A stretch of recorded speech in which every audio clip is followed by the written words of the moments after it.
হরে কৃষ্ণ কৃষ্ণ কৃষ্ণ হরে হরে, হরে রাম রাম রাম হরে হরে। কৃষ্ণ বর্ণম দিশা কৃষ্ণম সা অঙ্গ উপাঙ্গ অস্তপার্শ্বদম যজ্ঞই সংকীর্তন প্রায়ই যজন্তি হি সুমেধস। সুবর্ণ বর্ণ হেমাঙ্গ বরাঙ্গ চন্দন অঙ্গাদি, সুবর্ণ বর্ণ হেমাঙ্গ বড় অঙ্গ চন্দন অঙ্গাদি, সন্ন্যাস কৃৎসম শান্ত নিষ্ঠা শান্তি পরায়ণ।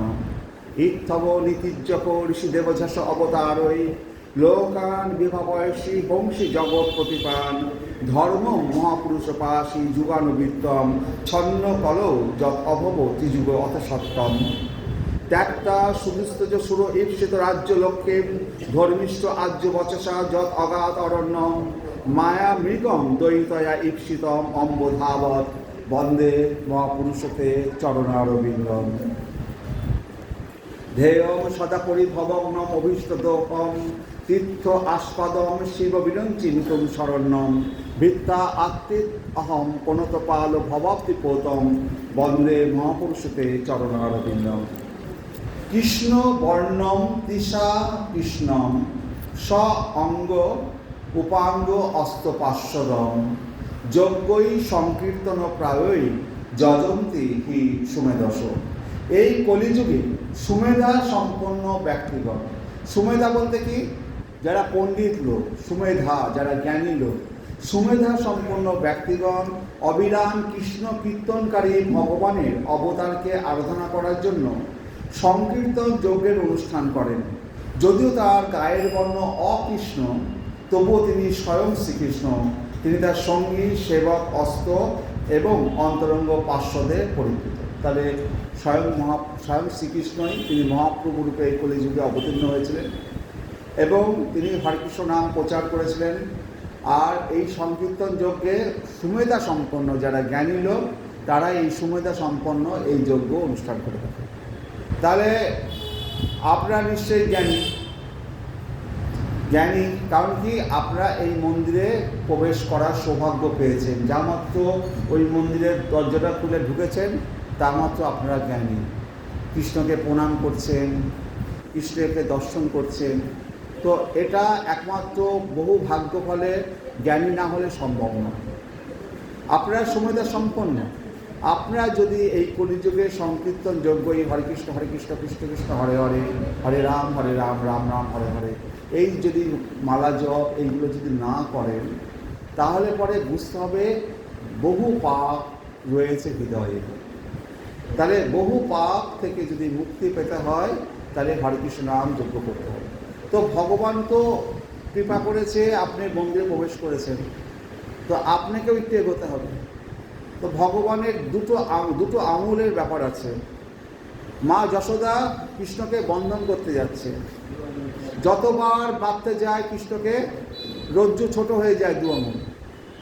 মা যশোদাও ছাড়বে না।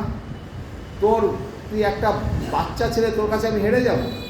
হ্যাঁ, ন্যায় গোপীদের যা রোজে যত দড়ি আছে দিয়া দড়ি জোড়া লাগাচ্ছে, আবার পেটে মাপ দিচ্ছে, আবার 2 আঙুল ছোট হয়ে যাচ্ছে। কিছুতেই মা যশোদা এত দড়ি জোড়া লাগাচ্ছে, কিন্তু ভগবানের ঘুড়ি এই যে বন্ধন, এই বন্ধনটাকে করতে পারছে না। সকাল থেকে সন্ধ্যে পর্যন্ত মা যশোদা ঘেমে গেছে, আর পারছে না। তখন ভগবানের গোপালের দয়া হলো, আমার মা তো আর পারছে না, মা তো ঘেমে গেছে, আর পারছে না। তখন ভগবান যে পরম ব্রহ্ম, সমগ্র ব্রহ্মাণ্ডপতি, গোপালের ওই ছোট্ট রূপে দাঁড়িয়ে আছে বটে, সমগ্র ব্রহ্মাণ্ডকে দড়ি দিয়ে তার বের পাওয়া যায়। কিন্তু ভগবান কৃপা করলেন মা যশোদার প্রতি। সমস্ত মুনি ঋষিরা যা পারে না, আজ মা যশোদা গোপালকে বেঁধে ফেললেন। 1 আঙুল মায়ের চেষ্টা, আর 1 আঙুল ভগবানের কৃপা। তো আপনারা ভগবানের কৃপা পেয়ে মন্দিরে প্রবেশ করেছেন, আর 1 আঙুল চেষ্টা করুন হরে কৃষ্ণ নাম জপ করার। এই 2 আঙুল না হলে ভগবান মিলবে না। 2 আঙুলের ফাঁকটা, এটাকে বন্ধ করতে গেলে হরে কৃষ্ণ নাম জপ করতে হবে। মন্দিরে প্রবেশ করার সৌভাগ্য পেয়েছেন মানে ভগবানের কৃপা অলরেডি আপনাদের পেয়ে গেছেন। ভগবান কৃপা করার জন্য দাঁড়িয়ে আছে ওখানে, একবারে হাতে বাঁশি নিয়ে। শুধু আপনারা একটু জপ করুন, ভগবানের কাছে চলে যান।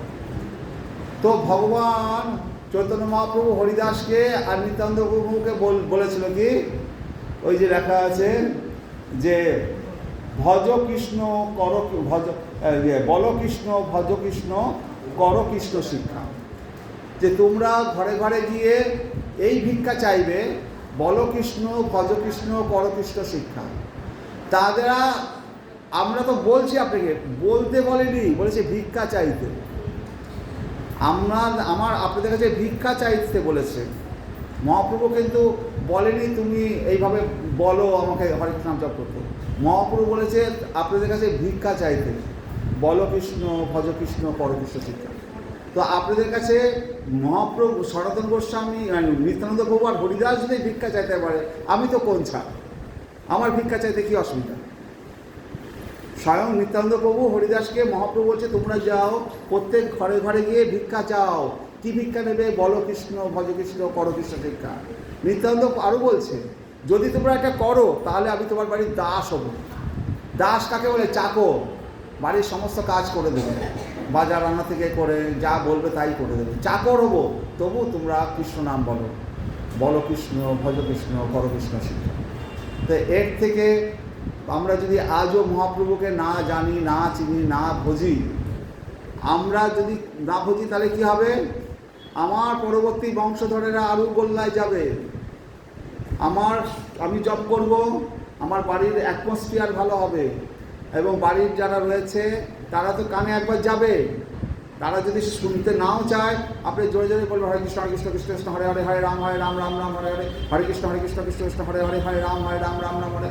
ওই ছেলে হোক স্বামী হোক যারা কৃষ্ণ ভক্ত নয় তাদের কানে তো যাবে, তারাও উদ্ধার পেয়ে যাবে, তারা উদ্ধার হয়ে যাবে। বাড়িতে যে কীট পতঙ্গগুলো থাকে তাদের কানেও যাবে, তারা উদ্ধার পেয়ে যাবে, তারা তো বলতে পারে না।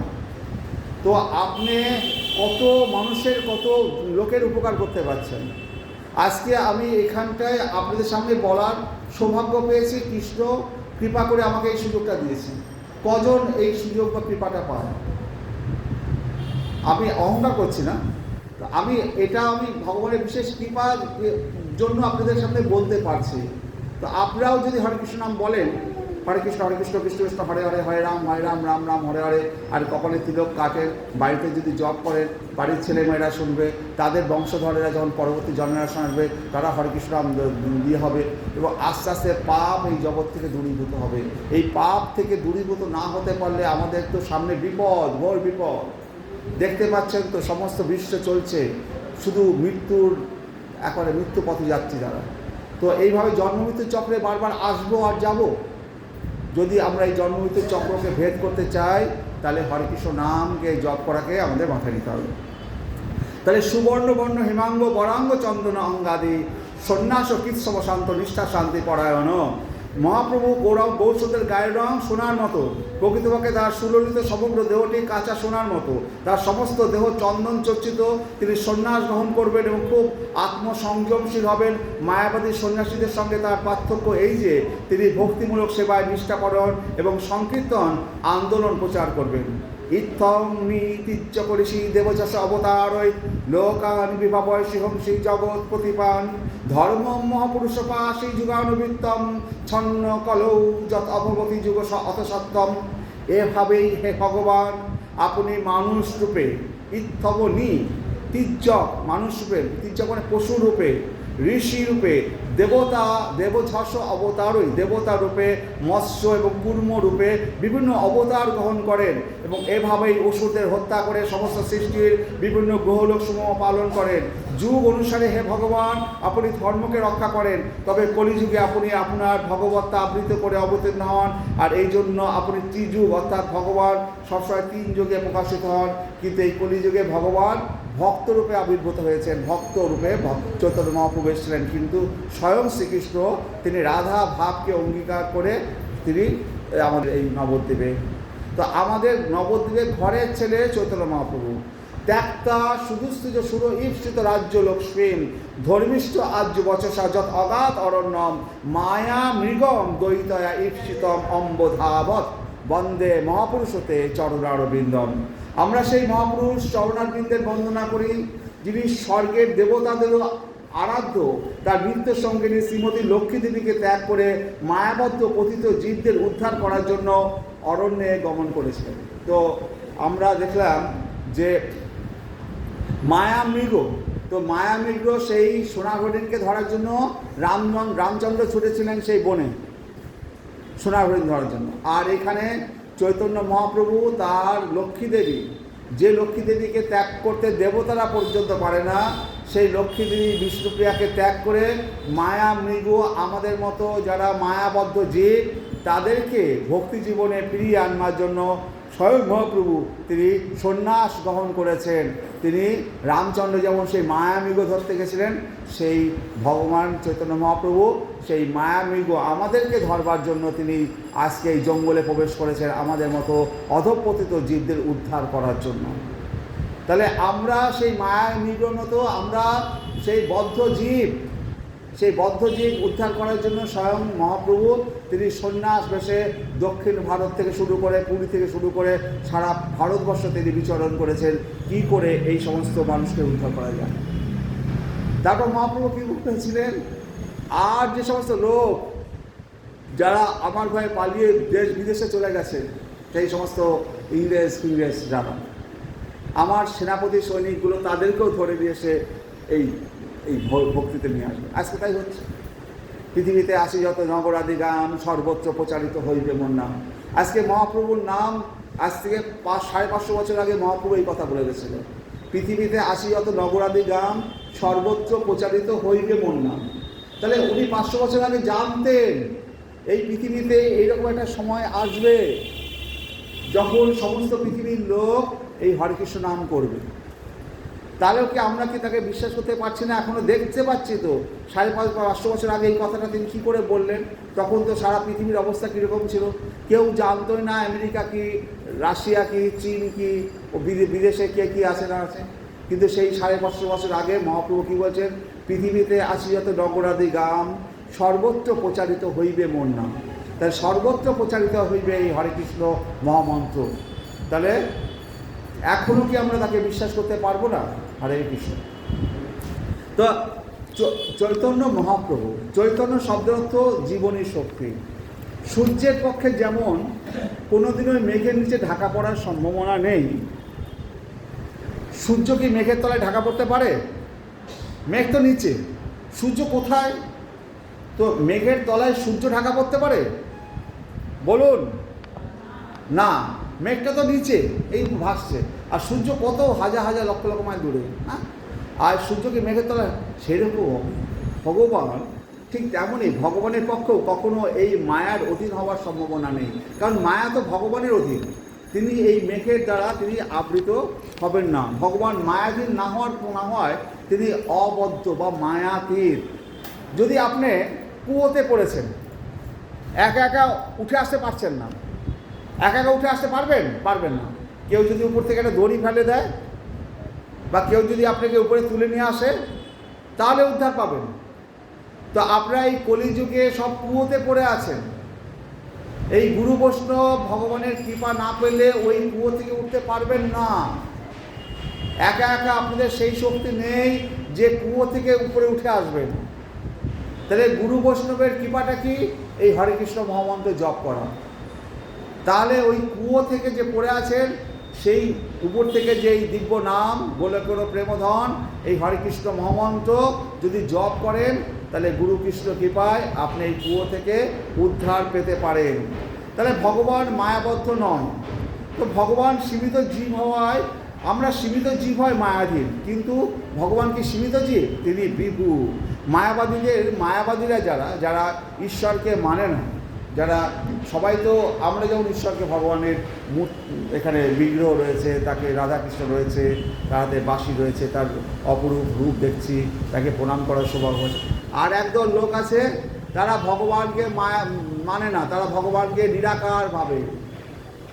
তারা মনে করে, তারা কি বলে, ও আমরা যেহেতু মায়ার অধীন, কৃষ্ণ যেহেতু পৃথিবীতে এসছে এই মায়ের জগতে, কৃষ্ণও মায়ার অধীন। এটা তাদের ভুল ব্যাখ্যা। তো ভগবান কখনোই মায়াধীন নয়, কারণ সূর্য কখনো মেঘের দ্বারা আবৃত হয় না।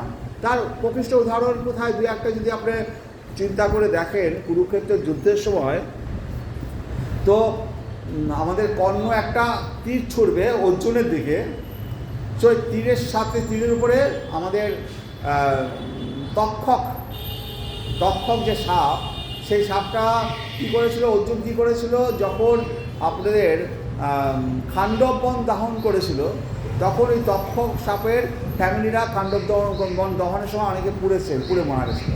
এই তক্ষক বন দহন করার ফলে এই তক্ষক সাপ অর্জুনের প্রতি বা অর্জুনের এই পাণ্ডবদের প্রতি খুবই ক্রুদ্ধ ছিল।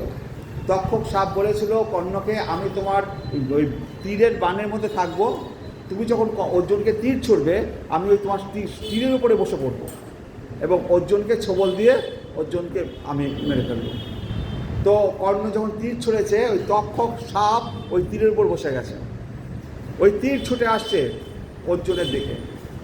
ভগবান শ্রীকৃষ্ণ রথের উপর বসে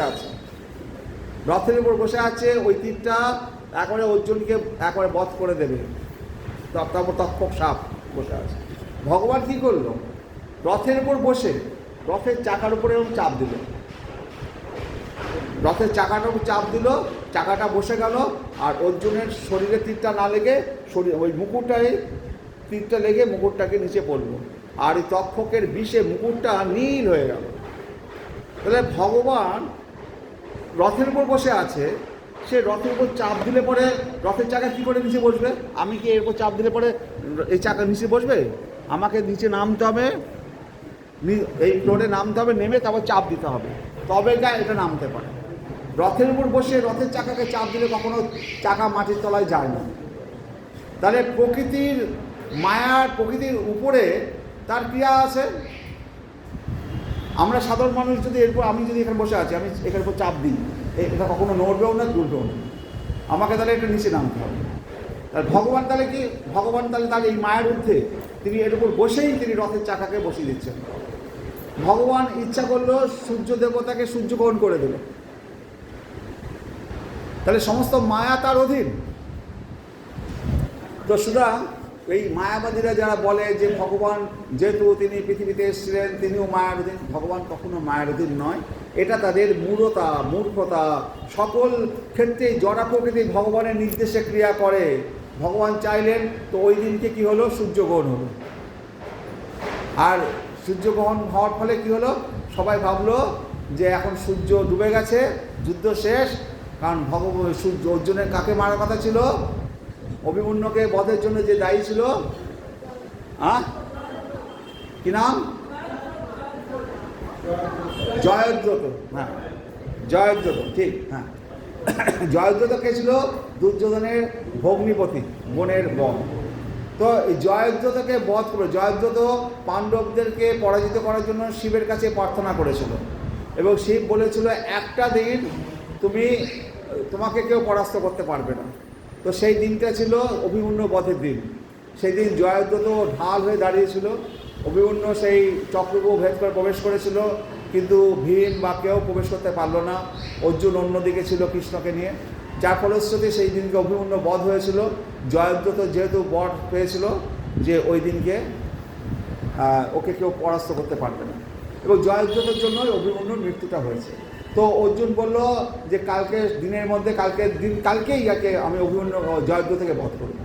সমস্ত দুর্যোধন তার সৈন্যবল দিয়ে, দ্রোণাচার্য, ভীষ্ম সবাই মিলে জয়দ্রথকে রক্ষা করছিল।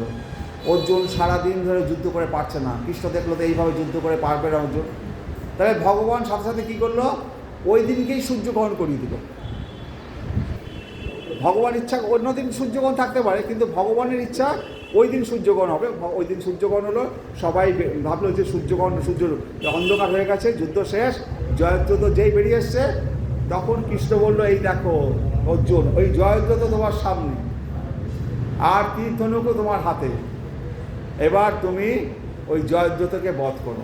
আবার বধ করবে এমনভাবে বধ করবে, জয়দ্রথের মাথাটা যেন তার উড়ে গিয়ে ওর বাবা কয়েকশো মাইল দূরে বা কোথাও একটা গাছতলায় ধ্যান করছে, তার কোলের মধ্যে গিয়ে পড়ে।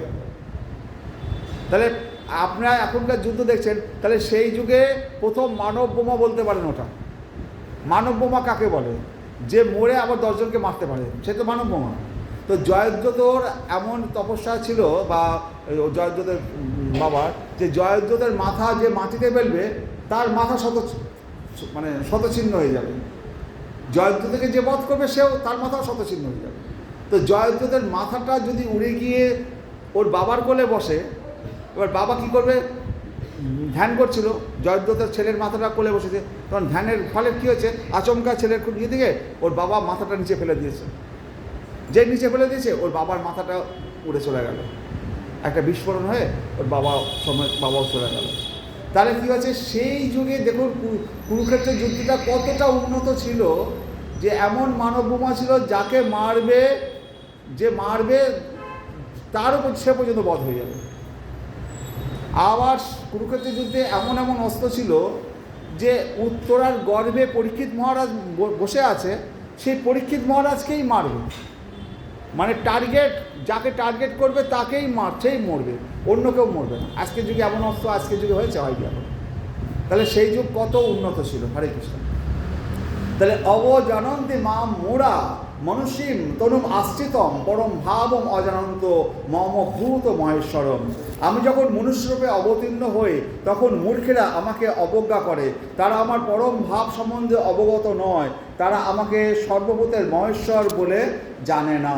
তো ভগবান যখন পৃথিবীতে অবতীর্ণ হন তখন সবাই ভগবানকে জানতে পারে না। দেখুন, আমরা তো এখন এক সময় আছি, এমন সময় আসে অনেক মহাপুরুষরা জন্মগ্রহণ করে, কেউ তাদের সান্নিধ্য পায়, কেউ পায় না। যখন রবীন্দ্রনাথ এসেছিল, রবীন্দ্রনাথের অনেকে সান্নিধ্য পেয়েছে, অনেকে পায়নি। যখন চৈতন্য মহাপ্রভু এসছে তখন অনেকে সান্নিধ্য পেয়েছে, অনেকে পায়নি। যাদের ভগবানের প্রতি কৃপা আছে তারা সান্নিধ্য পাচ্ছে, তো যাদের কৃপা নেই তারা সান্নিধ্য পায়নি। হরে কৃষ্ণ। এইভাবে চলছে। তো যারা আসরি মনোভাবাপন্ন তারা ভগবানের সান্নিধ্য পাবে না। তো এখনও যে ভগবান যে নেই তা তো নয়, এখনও কি ভগবান নেই? এখনও সাধু গুরু বৈষ্ণব অনেক আছে, তাদের সান্নিধ্য পাওয়ার সৌভাগ্য এখনও আপনারা এই সময় বসে আছেন কিন্তু পাচ্ছেন না। পরে যখন বৃদ্ধ হয়ে যাবেন তখন তারা চলে যাবে, তখন বলবেন আরে ওই গুরু মহারাজটা ছিল, আমি একটু দর্শন করার সৌভাগ্য পেতাম, আমাদের দিকে এসেছিল, আমার সাথে দেখা হলে পরে ভালো হতো, তখন আফসোস করে মরবেন। তো এখনও সেরকম গুরু মহারাজেরা সাধুগুরু বৈষ্ণবেরা আছেন, তো যখন যাদের কৃপা পাচ্ছে তারা দেখা দর্শন করার সৌভাগ্য পাচ্ছে। হরে কৃষ্ণ। তো হরে কৃষ্ণ। তো আমি যখন মনুষ্যকে অবতীর্ণ হই তখন মূর্খেরা আমাকে অবজ্ঞা করে। যেমন ভগবান যখন অবতীর্ণ হয়েছিলেন তখন জরাসন্ধ ভগবানকে বুঝতে পারেনি, কংস ভগবানকে বুঝতে পারেনি, এই সমস্ত অসুরেরা কখনো ভগবানকে জানতে পারবে না। যাদের মধ্যে পাপ আছে তারা ভগবানকে জানতে পারবে না। সচ্চিদানন্দ রূপায় কৃষ্ণায় আমি পরম পুরুষোত্তম ভগবান শ্রীকৃষ্ণের চরণে প্রণতি জানাই, যার রূপ সচ্চিদানন্দময়, সচ্চিদানন্দ বিগ্রহম, অর্থাৎ তোমার রূপ হচ্ছে শাশ্বত জ্ঞানময় ও আনন্দময়। এই যে ভগবানের রূপ, এই যে দ্বিভুজ মুরলীধরী শ্যামচন্দ্র শ্রীকৃষ্ণ, এই রূপ হচ্ছে শাশ্বত জ্ঞানময় ও আনন্দময়। পরমেশ্বর শ্রীকৃষ্ণের অন্তরঙ্গা লীলাসমূহ তার শক্তির বৈচিত্র্য সম্বন্ধে যারা অজ্ঞ তারাই তাকে সাধারণ মানুষ বলে মনে করে। এই ধরনের মূঢ় লোকেরা জানে না যে শ্রীকৃষ্ণের বিগ্রহ পূর্ণ জ্ঞান ও আনন্দের প্রতীক। তিনি হচ্ছে সমস্ত সৃষ্টির অধীশ্বর এবং তিনি কোনো জীবকে জড়জগতের বন্ধন থেকে মুক্ত করতে পারেন শুধু কৃষ্ণ ভক্তি বা কৃষ্ণপ্রেম বিতরণ করার উদ্দেশ্যেই শ্রী চৈতন্য মহাপ্রভু এই জগতে অবতরণ করেছিলেন। তাহলে একমাত্র শ্রীকৃষ্ণ যে কোনো জীবকে জড়জগতের বন্ধন থেকে মুক্ত করতে পারে, আর কোনো দেবতা দেবী দেবতা কেউ এই জড়জগতের বন্ধন থেকে মুক্ত করতে পারবে না এই শ্রীকৃষ্ণ ছাড়া। আর পাশে চৈতন্য মহাপ্রভু আর নিত্যানন্দ প্রভু রয়েছে। এই দুজনের কৃপায় যদি আমরা হরেকৃষ্ণ নাম জপ করি তাহলে এই জন্মমৃত্যু চক্র থেকে আমরা ঊর্ধ্বে যেতে পারব। তো এই যে বিগ্রহ যে এখানে স্থাপন করা হয়েছে, তো সেই যুগের যে মুনি ঋষিরা যারা স্থাপন করেছে তারা কি বোকা ছিল? তারা বোকা ছিল না। তারা জানতো এই রাধাকৃষ্ণ রাখতে হবে, পাশে চৈতন্য মহাপ্রভু নিত্যানন্দ প্রভুকে রাখতে হবে। এবং তাদের কৃপাতেই একমাত্র আমরা এই রাধাকৃষ্ণকে দর্শন করব, আর এই তাদের কৃপাতে আমরা জন্মমৃত্যু চক্র থেকে উদ্ধার পেতে পারবো। অন্য কোনো দেব দেবী কেউ আপনাকে এই জন্মমৃত্যু চক্র থেকে মুক্তি, একমাত্র মুকুন্দ এই শ্রীকৃষ্ণই মুক্তি প্রদাতা, তারই শরণাগত হবে। ওই রাখাল বালকেরই কাছে যেতে হবে। তো ওই রাখাল বালকেরই কাছে যখন যেতে হবে, তাহলে এত দেরি করার কি আছে? হ্যাঁ, মৃত্যু যখন সামনে আসবে, যখন মৃত্যু আসবে, যখন পাপী লোক, তাদের সামনে যমরাজের দূতেরা আসে, কালো কৃষ্ণবর্ণ দেখতে, ভয়ঙ্কর তারা দেখতে। তাদের দেখে মানুষ কী করে? ভয়ে তারা একবারে হেগে মুতে ফেলে। কিন্তু যারা কৃষ্ণ ভক্ত, তাদের কাছে যমদূতরা আসবে না, তারা বিষ্ণুদূতেরা আসবে, ভগবানের পার্শ্বদেরা আসবে, তারা এসে আপনাকে একবারে ভগবত ধামে নিয়ে যাবে। তো আপনারা ওই সময়ে তখন আপনাদের মাথায় আসবে, আরে আমি যদি একটু হরে কৃষ্ণ নাম করতাম, হরে কৃষ্ণ কৃষ্ণ কৃষ্ণ হরে হরে, হরে রাম রাম রাম হরে হরে। আমাকে তো অনেক, আমাদের সামনে তো মন্দিরে একজন আসতো, অনেকবার বলেছে, আমি তো শুনিনি। তখন আপনাদের এই কথাগুলো মনে পড়বে। তো সেই জন্য সময় থাকতে থাকতে হরে কৃষ্ণ নাম জপ করা শুরু করতে হবে। যেন তেন প্রকারেণ, মালা না পান, ঘরে অনেক পুঁথির মালা টালা আছে, যে করে হোক 108টা গুটি বানিয়ে জপ করতে হবে। রাশিয়াতে আমাদের প্রভুপাদ, ইসকনের প্রভুপাদ 3 দিনের জন্য রাশিয়ায় ঢোকার অনুমতি পেয়েছিল। তখন কমিউনিস্টরা দিতে পারতো, কমিউনিস্টরা এই সমস্ত ধর্মকে করতো না, ওরা বিশ্বাসী ছিল না। তো প্রভুপাদকে 3 দিন শুধু রাশিয়ায় থাকার অনুমতি দিয়েছিল। 3 দিনের মধ্যে রাশিয়ায় ঢুকে একজন ফল পুজো করার জন্য ফল কিনতে গেছে, এক ফলওয়ালাকে আর 3জনকে প্রভুপাদ দীক্ষা দিয়েছিলেন। 3জন লোককে মাত্র প্রভুপাদ দীক্ষা দিয়েছিলেন, কারণ 3 দিন তাকে থাকতে দিয়েছে। তারপর দীক্ষা দিয়ে দেওয়ার পরে প্রভুপাদ চলে এসেছিলেন। প্রভুপাদ বলল, আমি ওইখানে বীজ পুঁতে দিয়ে এসেছি, দেখা যাক সেই বীজের কী হয়। ওই 3জন লোককে কমিউনিস্টরা অ্যারেস্ট করে জেলে ভরে দিল। তারা কি করলো? জেলখানায় মালা নেই, কী করবে? পাউরুটি আছে না, পাউরুটি সুতো ছিল, সুতোর মধ্যে পাউরুটি গোল গোল বল করে করে গুটি বানিয়ে রোদে শুকিয়ে মালা বানিয়েছে। পাউরুটি আটা দিয়ে বল বানিয়ে 108টা গুটি বানিয়ে মালা করেছে, করে ওই জেলখানায় বসে জপ করত। আজকে সারা পৃথিবীর মধ্যে রাশিয়ার ভক্তরা সবচেয়ে বেশি উন্নত। পৃথিবীতে আমেরিকানরা, লন্ডন আছে, জার্মান আছে, ফ্রান্স আছে, সব দেশের ভক্তের মধ্যে রাশিয়ানরা এখন সবচেয়ে বেশি বড় ভক্ত হয়ে গেছে। যে কমিউনিস্টরা যারা এই একদম কৃষ্ণনাম করতো না, তারা এখন সব। এবং রাশিয়ানদেরকে তো আমি দেখেছি, আমি সব দেশের মানুষকে দেখেছি। রাশিয়ান মহিলাদেরকে দেখতে আমাদের মা দুর্গা যেমন না, যাদের মধ্যে মমত্ব লালিত্য ঝরে পড়ে, তারা এত সুন্দর দেখতে, এক একটা যেন মা দুর্গা, মা লক্ষ্মীর মতো দেখতে। আমেরিকান মহিলারা উগ্র, ইংরেজরা উগ্র, তাদের দেখতে মুখে উগ্রতা বেশি।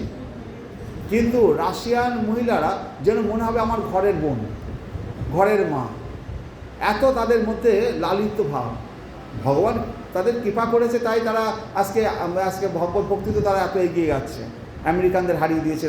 আমেরিকানদের প্রভুপাদ প্রথমে আমেরিকায় প্রচার করেছে, তো ওরা তো ফার্স্ট হওয়া উচিত ছিল। আজকে যত দিন যাচ্ছে আমেরিকানদের হারিয়ে রাশিয়ানরা এগিয়ে যাচ্ছে, রাশিয়ান মহিলারা।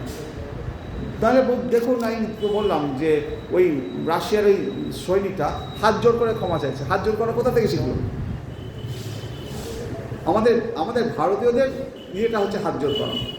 তো ওরা হাত জোর করে ভিক্ষা চাইছে, প্রাণ ভিক্ষা চাইছে। তো এর মতো কালচার। আর আপনি বলুন, বিপদে পড়লে পরে আপনি যদি ইংরেজ হন, আপনি কী করবেন? কীভাবে আপনি শুধু হাত তুলবেন, স্যারেন্ডার করবেন, কাছে কিন্তু ও কী করছে? হাত জোর করছে যে আমাকে রক্ষা করো। হ্যাঁ, তাহলে রাশিয়ার আমাদের হিন্দু কালচারটা তার মধ্যে আছে যে হাত জোর করা। আমরা প্রতিক্ষণ মায়ার দ্বারা নিপীড়িত হচ্ছি, আর এই মায়ার কার্যাবলী বহুবিধ। জড়জগতে মায়ার সবচেয়ে শক্ত নিগড় হচ্ছে স্থিল। এই জড়জগতে মায়ার সবচেয়ে শক্ত নিগড় হচ্ছে স্থিল। এখানে আমাদের আধ্যাত্মিক শাস্ত্রে এই স্ত্রীলোক শব্দটা ব্যবহার করা হয়েছে। সেই শব্দটা আমার মতে আমি এর ঘোর বিরোধী, কারণ স্ত্রী এবং পুরুষ দুপক্ষই এর জন্য দায়ী। সুতরাং শুধু স্ত্রীলোকদের দোষী করাটা আধ্যাত্মিক শাস্ত্রে উচিত নয়, কিন্তু এটা করা হয়েছে কারণ এখন ব্যাসদেব যেভাবে লিখে গেছে আমরা সেভাবে বলি। হরে কৃষ্ণ। বস্তুতপক্ষে আমরা নারীও নই, পুরুষও নই, কেননা এগুলি হচ্ছে দেহরূপ বেশের উৎপত্তি, মানে উপাধি মাত্র। আমরা যে একটা পুরুষ, কেউ আমরা নারী, এগুলো আমরা নারীও নই, পুরুষও নই। এটা হচ্ছে দেহের রূপ বেশের একটা উপাধি মাত্র। প্রকৃতপক্ষে আমরা সকলে কৃষ্ণের দাস। আমাদের পরিচয় হচ্ছে আমরা সকলে কৃষ্ণের দাস। আমরা নারীও না, পুরুষও না, আমরা হচ্ছে কৃষ্ণের দাস। তো কৃষ্ণের দাস, কিন্তু মায়াবদ্ধ জীবনে আমরা সুন্দরী নারীরূপ লৌহ শৃঙ্খলে আবদ্ধ। এই মায়াবদ্ধ জীবনে আমরা কি হই? পুরুষ স্ত্রীর প্রতি আবদ্ধ হয়ে পড়ছে, স্ত্রী পুরুষের প্রতি আবদ্ধ পড়ছে এই মায়াবদ্ধ জীবনে। আমরা যদি মায়ের সঙ্গে বসবাস করতে চাই, আমরা তো মায়ের সঙ্গেই বসবাস করছি, বসবাস করতে চাই, তাহলে এমনভাবে আমাদের জীবনযাপন করতে হবে যাতে আমরা অবিদ্যার অধীন না হয়ে পড়ি। মহাপ্রভুর ঘনিষ্ঠ ভক্তবৃন্দের অনেকে গৃহস্থ ছিলেন, যা পরিত্যাগ করা উচিত সেটা হচ্ছে বিষয় ভোগ।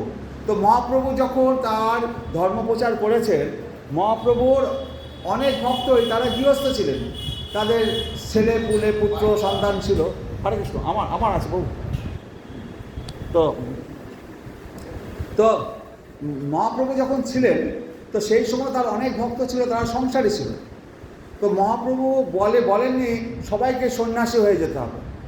আর এখন তো সন্ন্যাসী হওয়া এই কলিযুগে নিষিদ্ধ, কারণ আপনি সন্ন্যাসী হবেন কী করে? সন্ন্যাসী হবেন না, আছে বন, না আছে আশ্রম, না আছে সব জায়গাতেই সেখানেও মায়া রয়েছে। যারা সন্ন্যাস আশ্রম গ্রহণ করছে তারাও বিভিন্ন রকম মায়ার ফাঁদে পড়ে যাচ্ছে।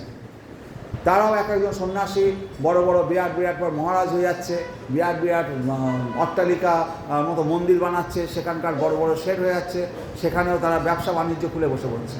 তাহলে তারা ওই গেরুয়া বসনটাই করছে বটে, কিন্তু সাধু সন্ন্যাসী যেটাভাবে হওয়া উচিত সেভাবে তারা হতে পারবে না এই কলিযুগে। সেই কারণে ওই সন্ন্যাসী হওয়ার থেকে ঘরে সংসার করুন আর মালা জপ করুন, কৃষ্ণকে ভোগ নিবেদন করুন, তাহলে পরে সমস্ত সন্ন্যাসীর থেকেও বড় কাজ হবে।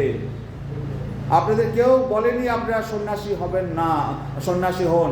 আপনারা খান, দান, ফুর্তি করুন, বউ সংসার নিয়ে ঘর সংসার করুন, সব কিছু করুন, শুধু মালা জপ করুন, ভগবানকে সেবা পুজো ভোগ করে যুক্ত হন। এই যুক্ত বৈরাগ্য বলা হয় একে। এর জন্য ঘর ছেড়ে সন্ন্যাসী হওয়ার কোনো দরকার নেই।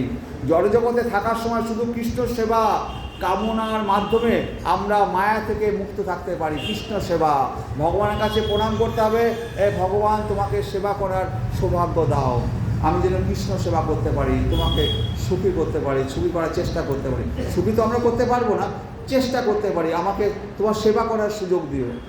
আমাদের প্রার্থনা এইটাই হওয়া উচিত, ভগবান, হে ভগবান তুমি আমাকে সেবা করার সুযোগটা দিও। তো সেবা করার সুযোগ দিলে তো হবে। এই যেমন এখন কেউ ভোটে দাঁড়াচ্ছে, কী দাঁড়াচ্ছে, তোমরা আমাকে সেবা করার সুযোগ দাও। তো সেবা করার সুযোগ দিলে তবে সে করোড়পতি হবে না, ভোটে দাঁড়াবে। তা আমরা ভগবানের কাছে যদি সেবা করার সুযোগ পাই, তাহলে আমরাও ভগবানের সেবা করার সুযোগ পেলে আমরা কত বড় ধনী হব।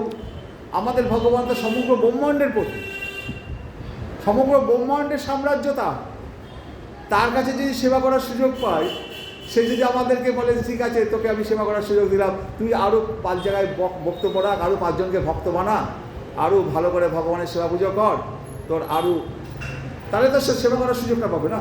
সেবা করার সুযোগটাও ভগবান দেবে, তো তবে পাবো। বিবেকানন্দ যখন রামকৃষ্ণের কাছে এসে বললো জীবে প্রেম করে যে আমি জীব সেবা করতে চাই, রামকৃষ্ণ বললো দাঁড়া মার কাছে শুনে আসুন। এসে বললো তুই জীব সেবা করবি কি রে? হ্যাঁ, বলছে যে জীবে প্রেম করে যেইজন সেইজন সেবিছে ঈশ্বর, জীবকে শিবজ্ঞানে সেবা করতে হবে। এরা প্রত্যেকের মধ্যেই ভগবান রয়েছে, প্রত্যেকটি জীবের মধ্যে পরমাত্মা রয়েছে। ওই কুকুরটার মধ্যে, বিড়ালের মধ্যে, পশুর মধ্যে, পাখির মধ্যে, সবার মধ্যে পরমাত্মা রয়েছে।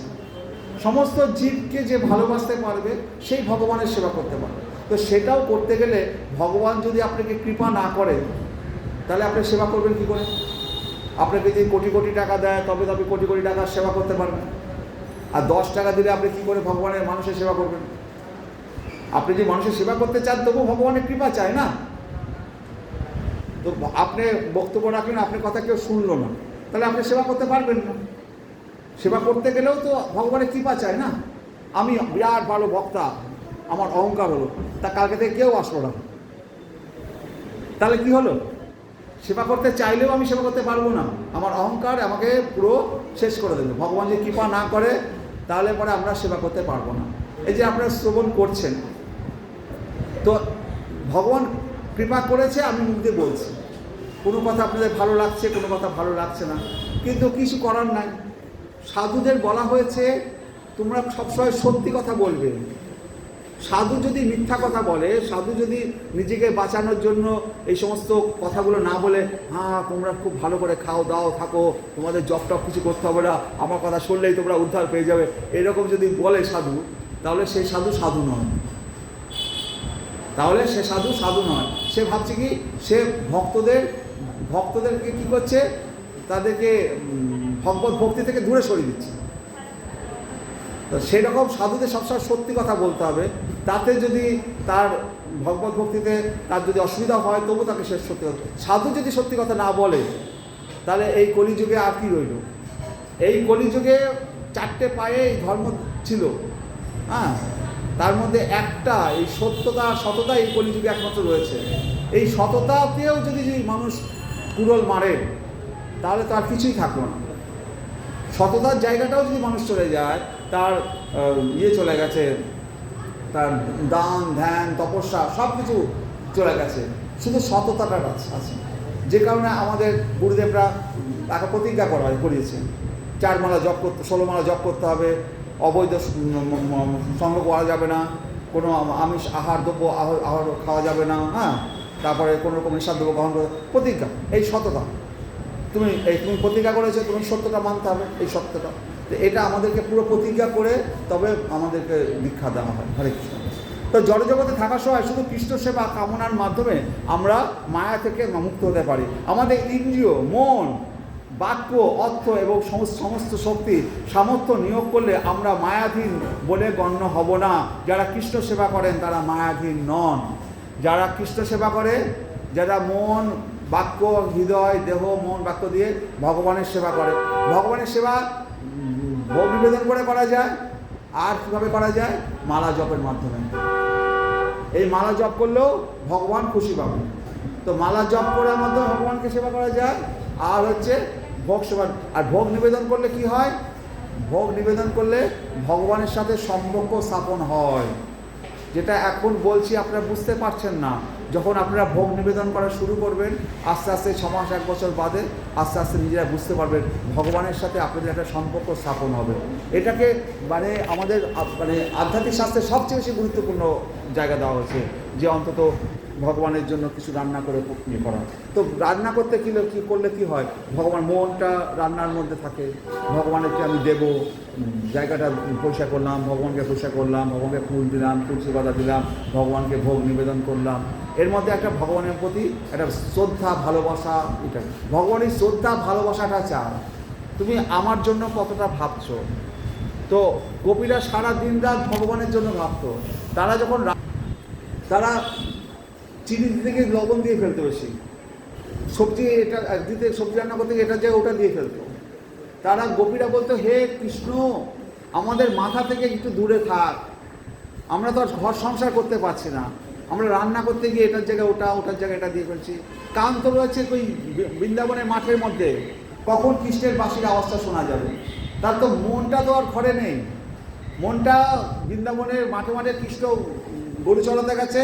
ওই গোপীরাও ঘরে আছে বটে, কিন্তু তারাও ভগবানের সাথে সাথে গরু চড়াচ্ছে। শরীরটা পড়ে আছে, মনটা তো ওই কৃষ্ণের সাথে সাথে চলে গেছে মাঠে। কখন আবার কৃষ্ণ ফিরবে, কৃষ্ণকে আবার কখন দর্শন করব। তাদের মনের মধ্যে সবসময় এই চিন্তা, এই হচ্ছে গোপী ভাব। যেন তেন প্রকারণে সবসময় কৃষ্ণ চিন্তা করতে হবে। হরে কৃষ্ণ। তাহলে শ্রী বিগ্রহ, এই যে আমরা পঞ্চতত্ত্ব বলি না, মাঝখানে চৈতন্য মহাপ্রভু, তারপর নিত্যানন্দ, একদিকে অদ্বৈত আচার্য, তারপরে হরিদাস, ইরা আছে আপনাদের হচ্ছে, হ্যাঁ ব্যাসরূপে শ্রীবাস আছে, গদাধর পণ্ডিত আছে, এই পঞ্চতত্ত্ব। তাহলে এই পঞ্চতত্ত্ব মিলে হচ্ছে স্বয়ং চৈতন্য মহাপ্রভু। তিনি 5 ভাগে বিভক্ত হয়ে পঞ্চতত্ত্ব মিলিয়ে স্বয়ং যেমন আমাদের শ্রীকৃষ্ণ হচ্ছে বাসুদেব, শঙ্কর্ষণ, প্রদ্যুম্ন, অনিরুদ্ধ, চতুর্ভুজ মূর্তি মিলে শ্রীকৃষ্ণ।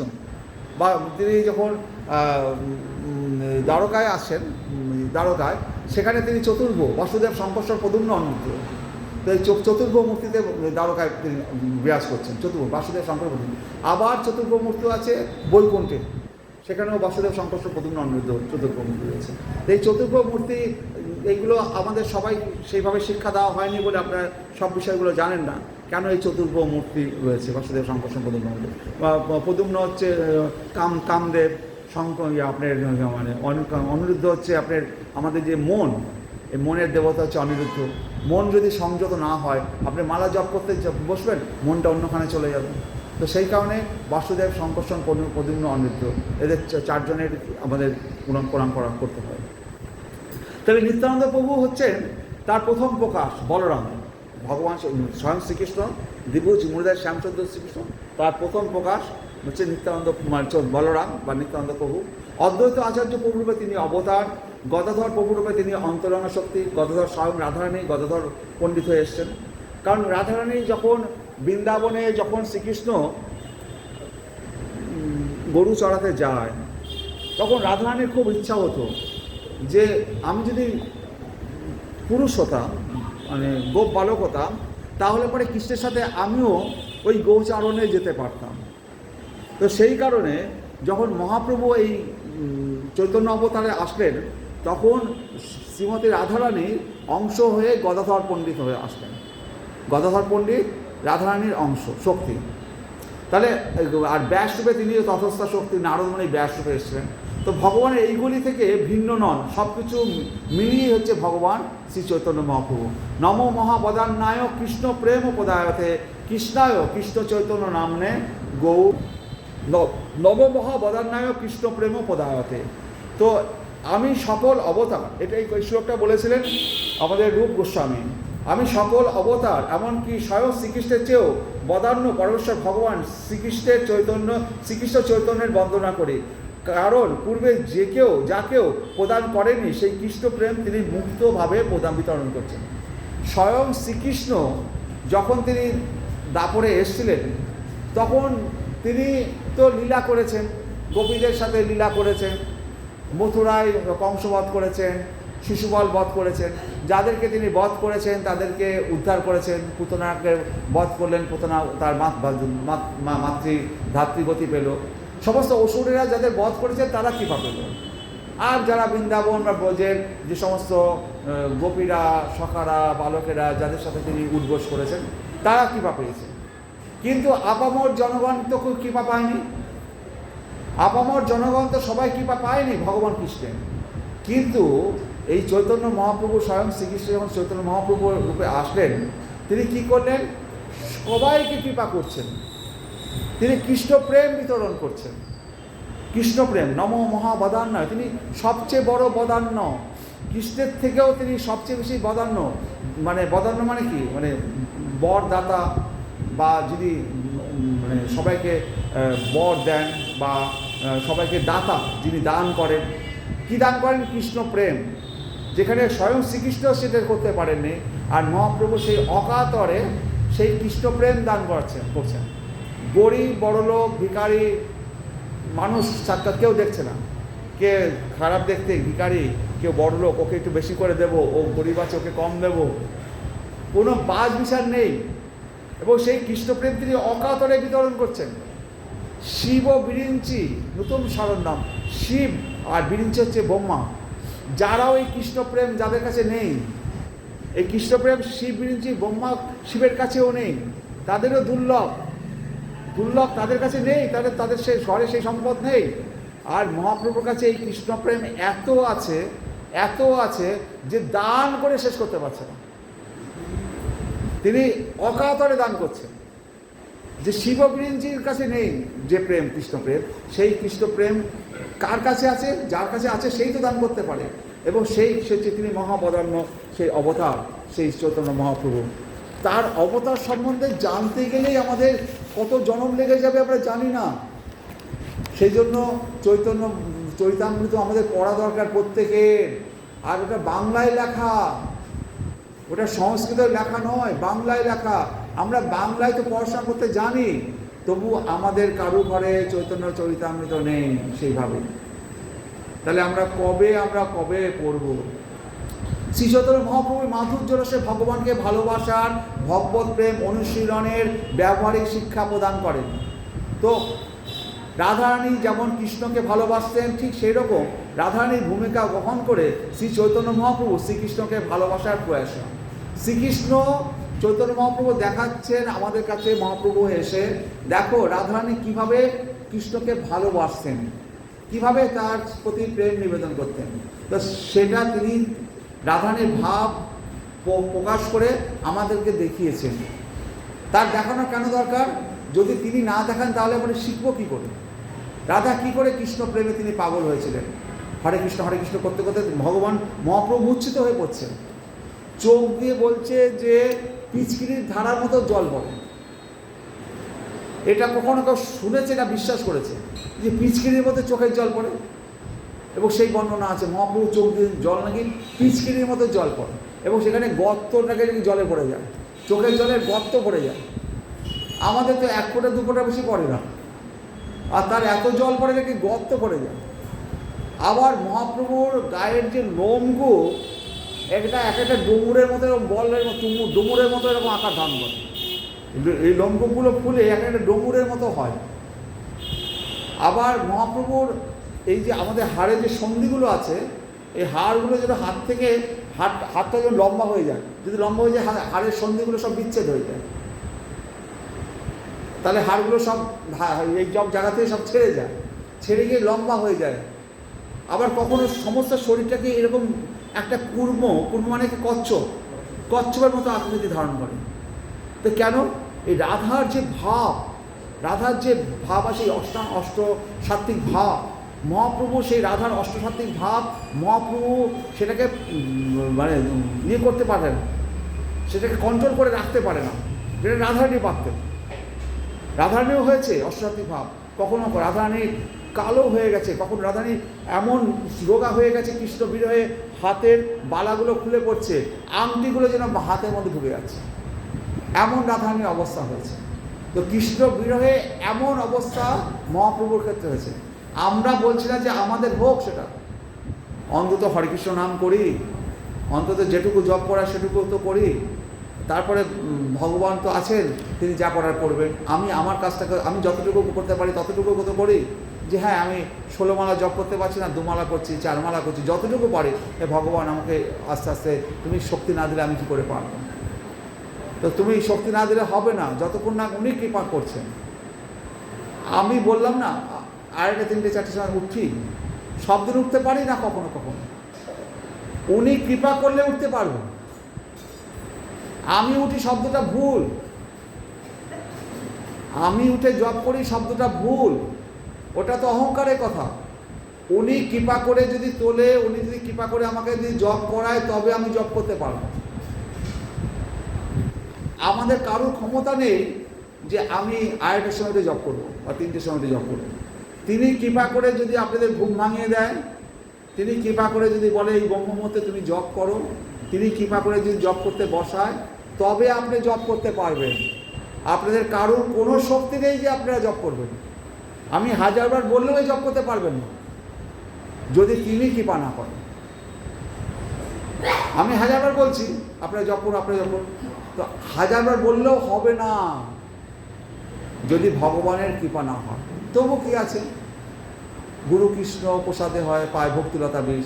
সেই কারণে আমরা যারা বক্তা বলতে এসছি, আমরা যদি এটা না বলি তাহলে পরে কি করে শিখবেন? বলতে তো হবেই, হ্যাঁ, সেই কারণে আমাদের বলতে হয়। কিন্তু ওই কৃষ্ণ, ওই দ্বিভুজ মুরলীধর শ্যামসুন্দর, ও হচ্ছে কালো ছেলে, ওর স্বভাব ভালো না, ও কি করবে কেউ জানে না। ওই কালো ছেলেই উদ্ধার করবে, ওই কালো ছেলেই আমাদেরকে সাক্ষাতে জল খাওয়াবে, কখনো ডুবাবে, কখনো তুলবে। যদি ওই কালো ছেলেরই হাত ছাড়লে চলবে না, ওই আমাকে রক্ষা করবে। ও যদি আমাকে ডুবায়ও তবু সে যদি না ডুবায় তবু সে। এখানে একটা শ্লোক আছে শিক্ষাষ্টকমে, মহাপ্রভু সেই শ্লোকটা বলছিল, যে শিক্ষাষ্টক 8টা শ্লোক আছে মহাপ্রভু, তার মধ্যে লাস্ট শ্লোকে মহাপ্রভু এই কথাটা কীভাবে বলেছে বলুন, দেখুন। হরে কৃষ্ণ বলছে, আশ্লিষ্য বা পাদরতাম পিনুষ্ট মাম অদর্শনাম মর্মাহতাং করতু বা যথা তথা বা বিদধাতু লম্বট মত প্রাণ নাতস্থ শৈব না পড়। এই পাদরতা দাসীকে কৃষ্ণ আলিঙ্গনপূর্বক পেষণ করুন অথবা অদর্শন দ্বারা মর্মাহতই করুন, তিনি লম্পট পুরুষ, আমার সঙ্গে যেরকম আচরণই করুন না কেন তিনি সর্বদা আমারই প্রাণনাথ। তাহলে স্বয়ং চৈতন্য মহাপ্রভু বলছে এই পাদরতা দাসীকে কৃষ্ণ আলিঙ্গনপূর্বক পেষণ করুন। আমি এত কৃষ্ণ নাম করছি, স্বয়ং মহাপ্রভু বলছে, আমি এত কৃষ্ণ নাম করছি, হরে করছি, তাতে ভগবান কৃপা করে আমাকে আলিঙ্গন করতে পারেন, আলিঙ্গন করে আমাকে পেষণ করতে পারেন, পেষণ মানে চেপে ধরতে পারেন, আমার ব্যথা লাগতে পারে, তিনি তার তার তার শক্তি আছে, আমি তো সামান্য জীব, সে আলিঙ্গন করে আমাকে চেপে মেরে ফেলতে পারেন, সে আলিঙ্গন করে আমাকে পেষণ করুন।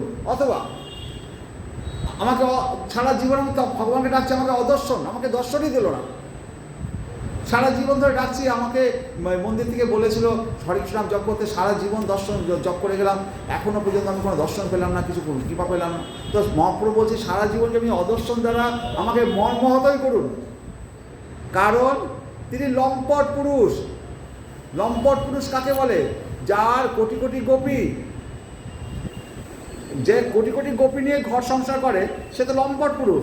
তিনি লম্পট পুরুষ, আমার সঙ্গে যেরকম আচরণই করুন না কেন, কারণ যেহেতু তিনি লম্পট পুরুষ তার সে অধিকার আছে আমাকে পেষণ করার, আমাকে মর্মাহত করার, আমাকে দর্শন না দেওয়ার। আমি হাজার জপ করছি কিন্তু আমাকে দর্শন দিচ্ছে না, তিনি লম্পট পুরুষ, তার এগুলো অধিকার আছে। কিন্তু তবুও তিনি আমার প্রাণনাথ, এত কিছু পরেও তিনি আবার প্রাণনাথ। যেমন বলি না, স্বামী স্ত্রীর ঝগড়া হচ্ছে, স্বামী বউকে 2-4 চর থাপ্পড়ও মেরে দিয়েছে, পাড়ার লোক এসে এবার ভিড় করে দাঁড়িয়ে গেছে, বেরো, স্বামীটাকে বলছে বেরো, তুই বউকে মেরেছিস, তোকে মেরে হাড়গোড় ভেঙে দেবো। তখন বউ বেরিয়ে সে বলছে যে আমার বর আমাকে মেরেছে, তোমাদের তাতে কি? আমার বর আমাকে মেরেছে, তোমাদের তাতে কি? আমার বাড়ির সামনে থেকে যাও, তোমরা ভাবো এখান থেকে।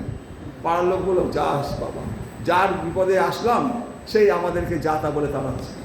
তাহলে আমাদের সাথে ভগবান আমার লম্পট পুরুষ, তার একাধিক প্রেমিকা আছে, সে আমাকে অদর্শন দিতে পারে, দেখা না দিতে পারে, আমাকে মর্মাহত করতে পারে, যা খুশি সে তা করতে পারে, কিন্তু তবু সে আমারই প্রাণনাথ, কারণ সে ছাড়া আমার কোনো পথ নাই।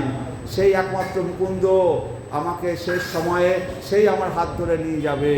সুতরাং আমাকে দর্শন দিক অথবা দর্শন না দিক, তিনি লম্পট পুরুষ, তার অধিকার আছে আমার প্রতি যা খুশি করার। সে ইচ্ছা করলে আমাকে আলিঙ্গন করে প্রেমবদ্ধে আলিঙ্গন করতে পারে, অথবা না আলিঙ্গন করতে পারে, দর্শন না দিতে পারে, তবুও সেই আমার প্রাণনাথ।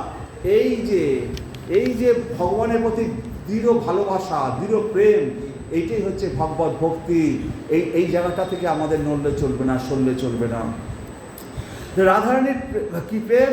কৃষ্ণ সব, রাধারানী যে কৃষ্ণকে ভালোবাসত, এতটাই ভালোবাসত, এবং রাধারানীর প্রেমে কৃষ্ণ নিজেই বিস্ময়িত হতো যে এ কীরকম প্রেম, আমি রাধারানীকে না দেখে থাকতে পারছি না। কৃষ্ণ স্বয়ং ব্রহ্মাণ্ডের প্রতি 100 কোটি গোপী রয়েছে, প্রত্যেক গোপী রাধারানীর মতো সবাই সমান সৌন্দর্যের একবারে অধিকারী, কিন্তু রাধারানীর প্রতি আমার এমন প্রেম, আমি রাধারানী ছাড়া ভাবতে পারি না, রাধারানী ছাড়া থাকতে পারি না। তো কৃষ্ণ অবাক হয়ে যায় যে রাধারানী কীরকম প্রেম করে, সে কিভাবে আমাকে ভালোবাসে, তার প্রেমের ধরনটা কি, আমি তো বুঝে উঠতে পারছি না। আমার কি রাধারানীর প্রতি এত আকর্ষণ কেন? আমার সমস্ত যে সম্পদ একমাত্র সব রাধারানী একবারে আহরণ করে নেয়, আর কোনো গোপী পারে না। তো রাধারানীর প্রেম কিভাবে করে, কিভাবে ভালোবাসে, কৃষ্ণ নিজেই বিস্ময়িত, অবাক হয়ে যায়, কেন আমি রাধারানী ছাড়া আমি থাকতে পারি না। হ্যাঁ, তো সেই জন্য কৃষ্ণ, স্বয়ং শ্রীকৃষ্ণ এইটা জানার জন্যই তিনি চৈতন্য মহাপ্রভু রূপে এসছেন, রাধা ভাব অঙ্গীকার করে কৃষ্ণকে জানবেন বলে। কৃষ্ণ কৃষ্ণ নিজে এসছেন রাধা ভাব ভঙ্গি করে, তিনি হরে কৃষ্ণ বলবেন, কৃষ্ণকে ডাকবেন। তিনি জানতে চান যে রাধা যে প্রেম করে সেটা রাধা কীরকমভাবে প্রেম করে, আমি সেটা নিজে করে জানতে চাই, সেই সুখ আহ্লাদটা কীরকম রাধা নিয়ে পায়, যেটা আমাকে ভজন করে পায়। আমি তো সেটা পাই না, কারণ আমি তো আশ্রয়, আমাকেও ভজন করে, আমি তো আমাকে নিজেকে ভজন করতে পারি না। একমাত্র আমি নিজেকে কখন ভজন করতে পারবো, যদি ওই জায়গাটায় আমি বসি। এখন আমি যদি রাধারানী হয়ে আসি, এসে রাধার ভাব নিয়ে আসি, এসে যদি আমি কৃষ্ণকে ডাকি, তাহলে রাধার প্রেমটা যে কীরকম সেটা আমি জানতে পারবো, নইলে আমিও তো জানতে পারবো না। তাহলে কৃষ্ণ ভাবতেন কীভাবে রাধারানী আমাকে এত আনন্দ দান করে। রাধারানীকে অনুশীলন করার জন্য কৃষ্ণ রাধার ভূমিকায় জীবনযাপন করছেন, করে নিজেকে উপলব্ধি করার চেষ্টা করছেন। এই হচ্ছে চৈতন্য মহাপ্রভুর অবতরণ লীলার রহস্য। শ্রী চৈতন্য মহাপ্রভু শ্রীকৃষ্ণ রাধারানীর ভূমিকা গ্রহণ করে কৃষ্ণ প্রেম শিক্ষা দিচ্ছেন। কৃষ্ণের অপরিমেয় শক্তির মধ্যে অন্তরঙ্গা, বহিরঙ্গা ও তটস্থা এই তিনটি প্রধান। অন্তরঙ্গা, বহিরঙ্গা আর তটস্থা। অন্তরঙ্গা হচ্ছে কৃষ্ণর যে অন্তরঙ্গা শক্তি। একদল আছে যে কৃষ্ণ যারা আপনারা মন্দিরে এসছেন, সবাই ভগবানকে প্রণাম করবেন, সবাই ভগবানের দলে আছেন, ভগবানের অন্তরঙ্গা শক্তির দিকে ধাবিত হয়েছে। আর একদল আছে বাইরের লোক, যারা এদিক ওদিক ঘুরে বেড়াচ্ছে, মন্দিরে প্রবেশ করছে না, তারা বহিরঙ্গা। এই অন্তরঙ্গা আর বহিরঙ্গা, তো এই দুটোর মাঝখানে রয়েছে একটা হচ্ছে তটস্থা। তটস্থ হচ্ছে জীব, আমরা তটস্থা। তারা ইচ্ছা করলে মন্দিরে ঢুকতে পারি, ইচ্ছা করলে বাইরে যেতে পারি। তাহলে অন্তরঙ্গা শক্তি রয়েছে, বহিরঙ্গা শক্তি রয়েছে। আমরা হচ্ছে জীব, তটস্থা, যারা ওই মন্দিরের গেটের সামনে দাঁড়িয়ে আছি। ইচ্ছা করলে মন্দিরে ঢুকবো, ইচ্ছা করে মন্দিরে ঢুকবো না। যদি ইচ্ছা করে মন্দিরে ঢুকি, তাহলে কৃষ্ণাভিমুখী হলাম, অন্তরঙ্গা শক্তির দ্বারা আকৃষ্ট হলাম। আর যদি কৃষ্ণ এদিকে না ঢুকে চল যাই সিনেমা দেখতে যাই, চল যাই ওখানে তাস খেলা হচ্ছে, তাস খেলি, ওখানে ওই ক্লাবে যাই, তাহলে পরে বহিরঙ্গা শক্তি দিয়ে দিলাম। তাহলে জীবের এই স্বাধীনতা রয়েছে, সে ভগবানের দিকেও যেতে পারে, ভগবানের বহির্মুখও হতে পারে। তো ভগবানের বহির্মুখ হলে কী হবে, জন্মমৃত্যু চক্রে আবর্তিত হবে। আর ভগবানের মন্দিরে যখন একবার প্রবেশ করে গেছে, তখন আপনারা যদি জপ নাও করেন, আপনারা যখন ঢুকে গেছেন, ভগবান সর্বকষ্টক, ভগবান যাকে ধরে তাকে ছাড়ে না। আপনাদের ধরে নিয়েছে, আপনারা সবাই ভগবানের একেবারে আকর্ষণের মধ্যে আপনারা পড়ে গেছেন, আপনারা এর থেকে বেরোতে পারবেন না। ভগবান আস্তে আস্তে আপনাদেরকে ভক্ত করে ছাড়বেন। এই জন্মে না পারবে, পরের জন্মে করবে, পরের জন্মে না পারবে, পরের জন্মে করবে, আপনাদেরকে ভগবান কখনোই ছাড়বে না। তা আপনারা অলরেডি কৃপা অলরেডি পেয়ে গেছেন। এবার আর দুটো আঙুল যদি আপনারা, আর এক আঙুল যদি আপনারা এগোন, তাহলে সোনায় সোহাগা। তাহলে এই সুযোগ কে গ্রহণ করবেন না? এর জন্য মালা জপ করার জন্য টাকা পয়সা দিতে হবে না ধন দৌলত চলে যাবে? এটা তো করতে হবে আপনার নিজের জন্য, লাভ তো নিজের জন্য। তো একজন পাগলও নিজের ভালো বোঝে, তা আপনারা সেই নিজের ভালোটা বোঝার চেষ্টা করুন। হরে কৃষ্ণ।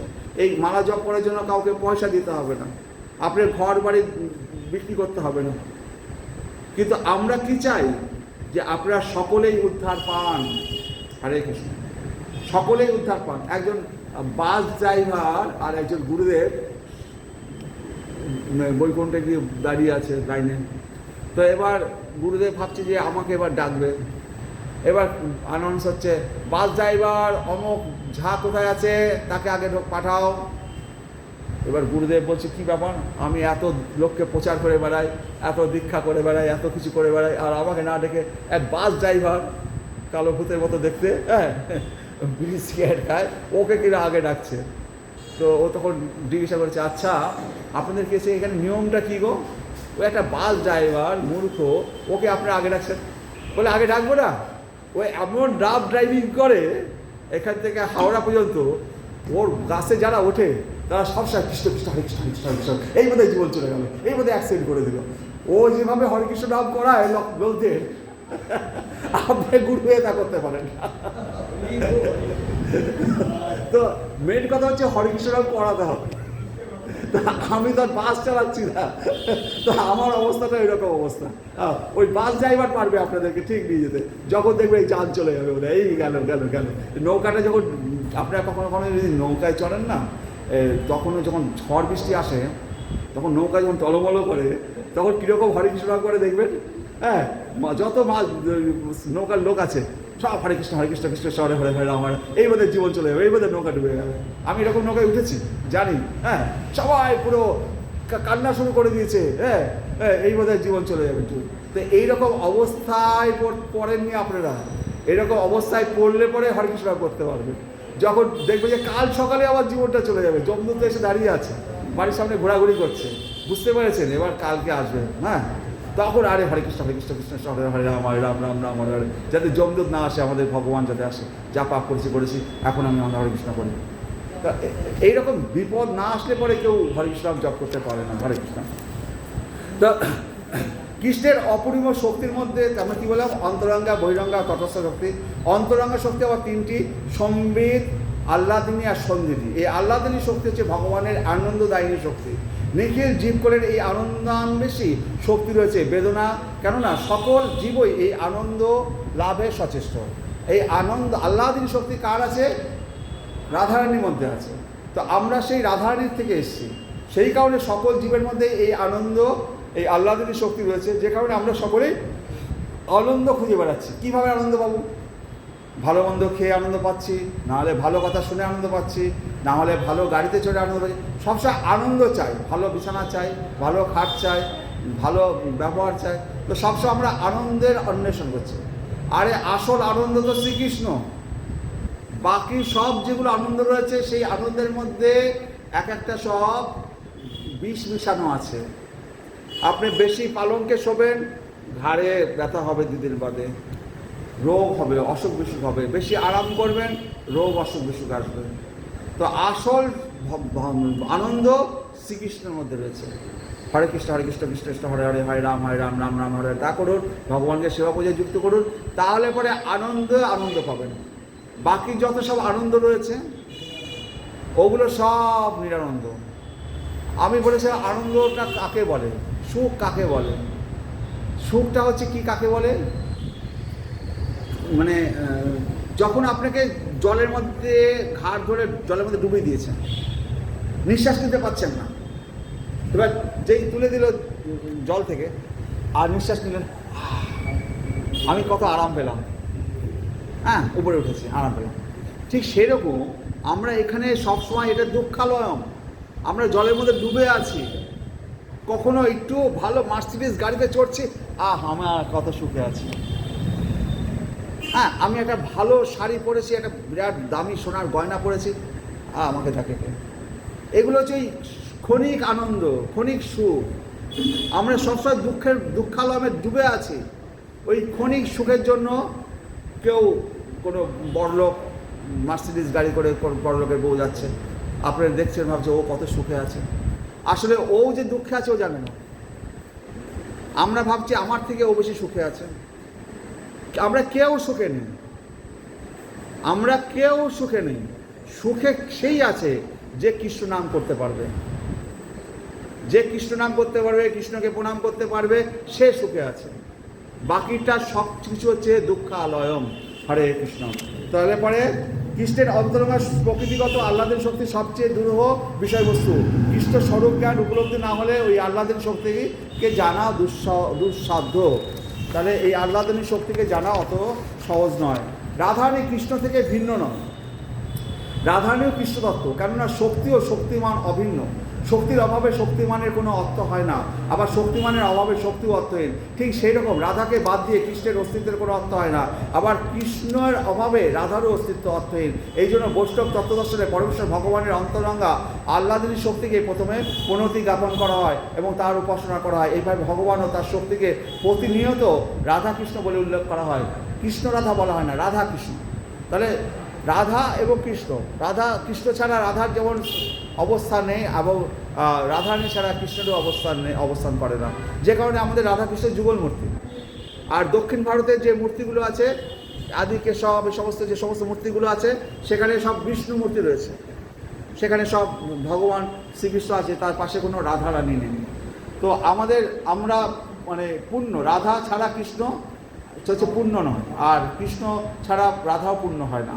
তো এই জন্য রাধা কৃষ্ণ একসাথে থাকলে পরে সেটা হচ্ছে পূর্ণ, শক্তি এবং শক্তিমান একসাথে রয়েছে। এবং সেই কারণে শক্তি মানে শক্তির মান মানে কাঠের মধ্যে তো আগুনটা আছে, আগুনটা হচ্ছে শক্তি মান, শক্তি সেটা হচ্ছে রাধারানী, শক্তিটা হচ্ছে রাধা। তো সেই কারণে এই শক্তি এবং শক্তিমানের কখনো বিচ্ছেদ হয় না। প্রথমে যখন পূর্বে একবারে আগে কৃষ্ণ এক ছিলেন, তারপরে দুই ভাগে বিভক্ত হলেন, রাধা রানী এবং শ্রীকৃষ্ণ দুই ভাগে বিভক্ত হয়ে তিনি তারা ভৌমলীলায় বিভিন্ন লীলা করলেন, গোলক বৃন্দাবনেও লীলা করলেন, অনেক তারা লীলা করেছে, বিরজা নদী সমস্ত লীলা আছে, বিরজার সাথে গোলক বৃন্দাবন। আবার এই পৃথিবীতে ভৌম বৃন্দাবনের রাধা রানী এবং শ্রীকৃষ্ণের মধ্যে প্রেম। আর তারপরে এই শ্রীকৃষ্ণ এবং রাধা ছিল, আবার এই কলিযুগ এসে শ্রীকৃষ্ণ এবং রাধা এক হয়ে চৈতন্য মহাপ্রভু, তাহলে 1, 2, 1 হরে কৃষ্ণ। তো গোলক বৃন্দাবন আমাদের যে আমরা যে বৃন্দাবনটা যাই মথুরা বৃন্দাবনে, তো সেটা হচ্ছে ভৌম বৃন্দাবন বলেন। সেই বৃন্দাবনটাও আমাদের এই জগতের বৃন্দাবন নয়, সেটা ওই গোলক বৃন্দাবন উপর থেকে চৈতন্য লোক থেকে এই বৃন্দাবনটাকে নিয়ে আসা হয়েছে। এটা হচ্ছে ওই গোলক বৃন্দাবনের রেপ্লিকা বা জেরক্স কপি। তো যখন সৃষ্টির প্রয়োজন হয় তখন বিষ্ণু নিজেকে মহাবিষ্ণু রূপে প্রকাশ করেন। তাহলে প্রথমে হচ্ছে শ্রীকৃষ্ণ, তার প্রথম প্রকাশ বলরাম, বলরাম থেকে সংকর্ষণ, সংকর্ষণ থেকে মহাবিষ্ণু, মহাবিষ্ণু থেকে কারণোদকশায়ী বিষ্ণু, গর্ভোদকশায়ী বিষ্ণু, ক্রিয়োদকশায়ী বিষ্ণু। তাহলে যখন সৃষ্টির প্রয়োজন হয়েছিল তো বলরাম থেকে সংকর্ষণ হলো, সংকর্ষণ থেকে তখন মহাবিষ্ণু রূপে প্রকাশ করছেন। এই মহাবিষ্ণু কারণ সাগরের সাহিত্য অবস্থায় প্রশ্বাসের সঙ্গে সঙ্গে ব্রহ্মাণ্ড সকল সৃষ্টি হয়। তো এই যে মহাবিষ্ণু কারণ সাগরে শুয়ে আছে, কারণ সাগরের মধ্যে শুয়ে থেকে যদি জলের মধ্যে আপনি ফু দেন, তাহলে কি করবে? ফুলটা দিলে ফুটা যদি জলের মধ্যে দেন তো ফুটা হাওয়াটা কী হবে? একটা গোল বলের মতো হয়ে উপরে উঠে আসবে, বুদবুদ করবে। জলের মধ্যে ডুব দিয়ে একটু ফু দেবেন বা নাক দিয়ে নিঃশ্বাস ছাড়বেন, সেই নিঃশ্বাসটা কী হবে? বুদবুদের আকারে গোল বলের আকারে উপরে উঠে আসবে। তো মহাবিষ্ণু বা কারণোদকশায়ী বিষ্ণু সেই কারণ সাগরে যখন শুয়ে আছে জলের মধ্যে, তো শুয়ে তার যে নিঃশ্বাসটা হচ্ছে, নিঃশ্বাসের ফলে এক একটা ব্রহ্মাণ্ড সৃষ্টি হচ্ছে। তো তার নিঃশ্বাসে অনন্ত কোটি ব্রহ্মাণ্ড সৃষ্টি হচ্ছে, এই জগতে অনন্ত কোটি ব্রহ্মাণ্ড সৃষ্টি হচ্ছে। এবং এই মহাবিষ্ণু কারণ সাহিত্য অবস্থায় প্রশ্বাসের সঙ্গে ব্রহ্মাণ্ড সকল সৃষ্টি করছেন, এবং তার যে লোমকূপ দিয়েও যে বায়ুটা বেরোচ্ছে তার দ্বারাও অনেক অনন্ত কোটি ব্রহ্মাণ্ড সৃষ্টি হচ্ছে। এইভাবে মহাবিষ্ণু ও কারণোদক সাগরেই সকল ব্রহ্মাণ্ডের উৎস, এবং সেই সকল ব্রহ্মাণ্ড কারণ সমুদ্রে ভাসমান থাকে। এই সমস্ত ব্রহ্মাণ্ড এই কারণ সমুদ্রে, আকাশে যে রাত্রিবেলা তাকান অত অত গ্রহ নক্ষত্র রয়েছে যেগুলো আমাদের চোখে পড়ছে এখন, আমাদের চোখের বাইরেও কত গ্রহ নক্ষত্র রয়েছে, অনন্ত কোটি ব্রহ্মাণ্ড রয়েছে এই মহাবিষ্ণু। তার সব এই নিঃশ্বাস প্রশ্বাসের থেকে এই সমস্ত রয়েছে।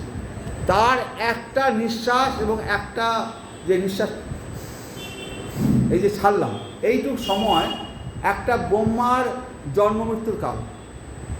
মহাবিষ্ণু যদি একবার নিঃশ্বাস নেয় এবং ছাড়ে, আমরা এইটুকু নিলাম, তো এইটুকুর মধ্যে একটা ব্রহ্মার জন্ম হলো আর মরে গেল। তাহলে ব্রহ্মার আয়ু কত?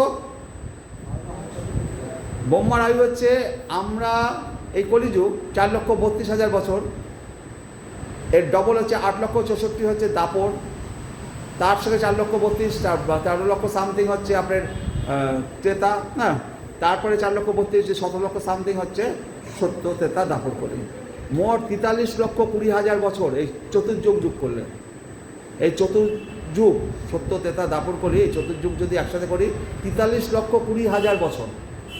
এইরকম চতুর্যুগ যদি 1000টা হয়, ব্রহ্মার 12 ঘন্টা হয় একদিনের মধ্যে, আর 1000 চতুর্যুগ হলে ব্রহ্মার 12 ঘন্টা রাত্রি হয়। তাহলে 1000 চতুর্যুগ আর 1000 চতুর্যুগ ব্রহ্মার একদিন। এরকম ব্রহ্মা 100 বছর বেঁচে থাকে। এটা হলো ব্রহ্মার একদিন। 1000, 1000, 2000 চতুর্যুগে ব্রহ্মার একটা দিন।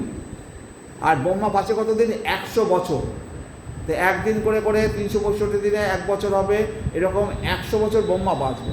আর সেই ব্রহ্মার এই জন্ম মৃত্যু কালটা কত? মহাবিষ্ণুর একটা নিঃশ্বাস এবং প্রশ্বাস, ব্যাস ব্রহ্মা শেষ। হ্যাঁ, এত কোটি চতুর্যুগ উধাও হয়ে গেল। তাহলে আমরা কত ক্ষুদ্র জীব, আর এ তো মহাবিষ্ণু। মহাবিষ্ণুর উপরে রয়েছে শঙ্কর্ষণ, তারপরে বলরাম, তারপরে শ্রীকৃষ্ণ। তো কৃষ্ণের নিঃশ্বাস প্রশ্বাসে তো প্রশ্নই নেই। মহাবিষ্ণুর নিঃশ্বাস প্রশ্বাসে যদি এই অবস্থা হয়, তাহলে সেই শ্রীকৃষ্ণ দ্বিভুজ মুরলী শ্যামসুন্দর শ্রীকৃষ্ণ সমগ্র ব্রহ্মাণ্ডের প্রতি তার শরণাগত হয়েছি আমরা। আমরা যে সে লোক নই, আমরা স্বয়ং সেই ব্রহ্মাণ্ডপতি, আমাদের যে বাবা এই শ্রীকৃষ্ণ তার সন্তান আমরা।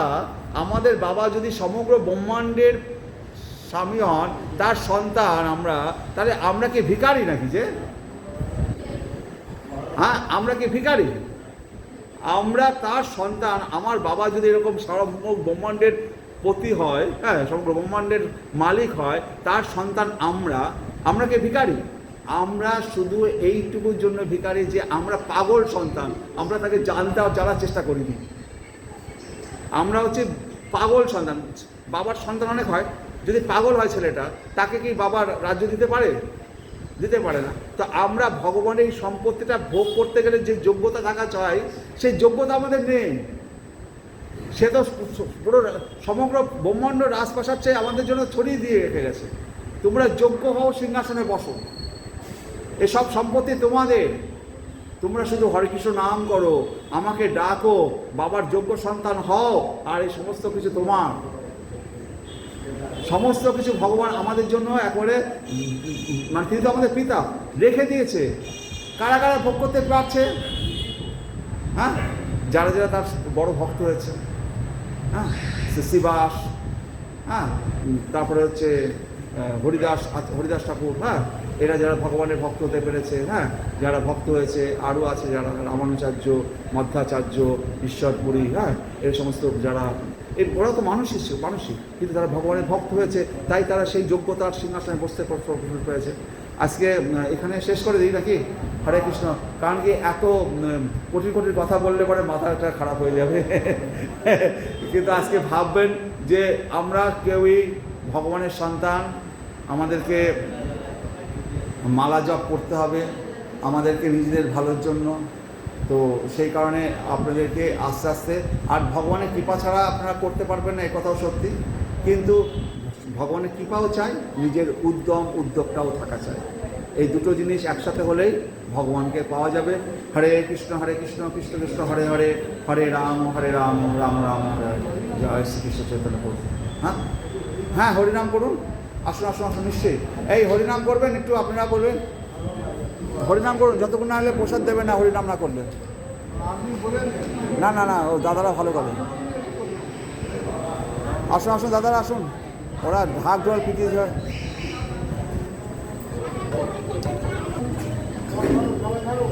হরে কৃষ্ণ। এই দাদা আসে, দাদা রিন, দাদা